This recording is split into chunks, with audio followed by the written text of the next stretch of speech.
Hello everyone, welcome to dynamic study. तो current affairs की series हमने स्टार्ट कर दी है और आज हम इसकी क्लास 2 करेंगे। करंट अफेयर्स जो हम कवर करने वाले हैं ये आपके एनटी नेट जेआरएफ एग्जाम के लिए बहुत ज़्यादा इंपॉर्टेंट हैं और इसमें हम एमसीक्यूज़ भी कवर कर रहे हैं टॉपिक वाइज। तो आज के जो टॉपिक्स हैं जिनके बारे में हम बात करने वाले हैं वो है blue economy, green propulsion technology, meteorological centre. इन तीनों टॉपिक के बारे में हम डिस्कस करेंगे।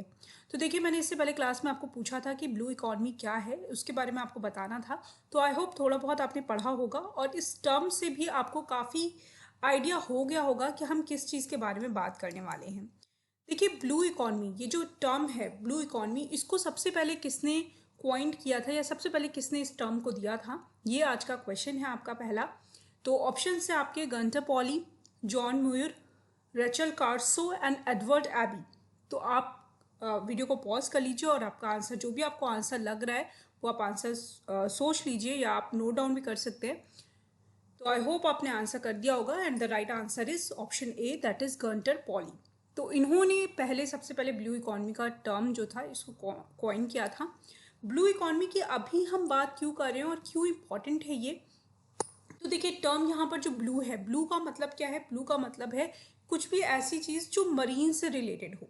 ठीक है, मरीन में क्या आ सकता है? मरीन में आपकी फिशरीज आएगी, डीप सी आएगा, कोई भी चीज़ जो कि सी से रिलेटेड है, ओशन से रिलेटेड है, उसको हम ब्लू टर्म मान सकते हैं या हम उसको we can termed it as blue. ठीक है, तो वो सारी इकॉनमी जो कि मरीन से रिलेटेड है, मरीन लाइफ से रिलेटेड है, ओशन से रिलेटेड है, वाटर से रिलेटेड है, वो हम ब्लू इकॉनमी के टर्म में मानते हैं।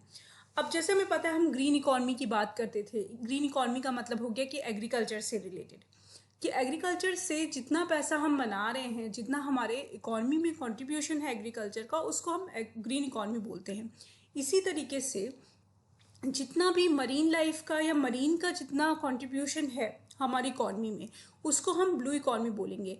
अब यहाँ पर क्या समझने वाली बात है, यहाँ पर ये समझना है कि इसका मतलब ये जो टर्म है ब्लू इकॉनमी, इसमें सिर्फ हम इकॉनमी की ही बात नहीं कर रहे हैं, उसके अलावा हम इस ब्लू यानी मरीन को इसका कंजर्वेशन की भी बात कर रहे हैं, इसके प्रिवेंशन की भी बात कर रहे हैं कि किस तरीके से हम इसको प्रिजर्व करेंगे, इसके एक्सप्लॉयटेशन को किस तरीके से रिड्यूस करेंगे और किस तरीके से सस्टेनेबल डेवलपमेंट की बात करेंगे, उसको भी हम ब्लू इकॉनमी के टर्म में ही मानते हैं।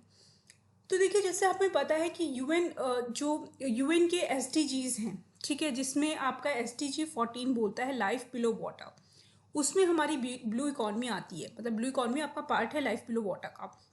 तो इसलिए भी इम्पॉर्टेंट है कि किस तरीके से हम इसको, इस हमारी जो हमारी रिसोर्स है ये, इसको किस तरीके से हम सस्टेनेबली मैनेज कर रहे हैं, प्रोटेक्ट कर रहे हैं और प्रिजर्व कर रहे हैं अपने ओशंस को for the sake of present and future generation. इसके लिए भी ब्लू इकॉनमी आपका इम्पॉर्टेंट है। अब अगर हम इंडिया के कॉन्टेक्स्ट में बात करें तो इंडिया की टोटल जो इकॉनमी है उसमें 4.1% कॉन्ट्रीब्यूशन ब्लू इकॉनमी का है। ठीक है, अब ये जो 4.1 फिगर है 4.1% का, ये एक वेग फिगर है, ये डिफाइंड नहीं है। अगर हम इसको और ज़्यादा इसके एरियाज़ को बढ़ा दें तो ये शायद इसका कंट्रीब्यूशन और ज़्यादा हो। ठीक है, बहुत सारे उसमें एरियाज़ को नहीं इन्वॉल्व किया गया है। तो इसमें अगर ब्लू इकॉनमी में इंडिया के कॉन्टेक्स्ट में बात करें तो इसमें क्या क्या चीज़ें आती हैं? इसमें आपकी फिशरीज आती है, डीप सी माइनिंग आती है, ऑफशोर ऑयल एंड गैस आता है। ये सारी चीज़ें आपकी ब्लू इकॉनमी में कंसीडर की जाती है। अब यहाँ पर हो सकता है आपसे एग्जाम में पूछ लिया जाए कि what do you mean by blue economy, या इस तरीके से कई बार ऐसा हम देखते हैं एग्जाम में कि कुछ नए नए कॉन्सेप्ट्स को इंट्रोड्यूस किया जाता है। तो यहाँ पर आपको ब्लू इकॉनमी के बारे में पता होना ज़रूरी है। चलिए आगे बढ़ते हैं। तो नेक्स्ट हम बात करेंगे क्वेश्चंस के थ्रू, जो कि है आपका which Indian organization is working on green propulsion technology. कौन सी Indian organization green propulsion technology पे काम कर रही है? ऑप्शन है आपके ISRO, DRDO, CDAC and HAL। तो राइट आंसर है आपका ISRO. ISRO green propulsion technology पे काम कर रही है। ग्रीन propulsion टेक्नोलॉजी क्या है? ग्रीन propulsion टेक्नोलॉजी एक सीरीज ऑफ टेक्नोलॉजीज है। इसमें एक प्रोसेस है बेसिकली ये, जिसमें ये चीज़ फॉलो की जाती है कि हम वेस्टफुल एक्टिविटीज़ कम से कम करें और हम अपने रिसोर्सेज को सही तरीके से यूज़ करें। तो इसमें क्या है, जो हमारा गगनयान है, जो हमारा human space flight mission of India है, जो कि लॉन्च होने वाला है दिसंबर 2021 में, इसके लिए जितनी भी एक्टिविटीज़ को परफॉर्म किया जा रहा है उन सबको ग्रीन प्रपल्शन टेक्नोलॉजीज़ के थ्रू परफॉर्म किया जा रहा है। इसका पर्पस यही है कि वेस्टफुल एक्टिविटीज़ को बहुत ही रिड्यूस कर दिया जाए, जो रिसोर्सेज हैं उनको सही तरीके से यूज़ किया जाए और इस तरीके से जो राइट डायरेक्शन है, मतलब ग्रीन टेक्नोलॉजीज़ के थ्रू ही इस पर्टिकुलर जो हमारा मिशन है उसको अकम्प्लिश किया जाए। चलिए आगे बढ़ते हैं। नेक्स्ट क्वेश्चन है हमारा, the highest meteorological centre of India located at. India ने अभी अभी एक नया मीटरोलॉजिकल सेंटर बनाया है और ये इंडिया का हाईएस्ट मीटरोलॉजिकल सेंटर है। आपको ये बताना है कि ये कहाँ पर है।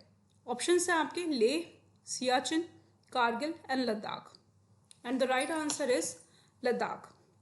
देखिए लद्दाख में एक नया मीटरोलॉजिकल सेंटर बनाया गया है जो कि लद्दाख का पहला मीटरोलॉजिकल सेंटर है। इससे पहले वहाँ पे कोई भी मीटरोलॉजिकल सेंटर नहीं था।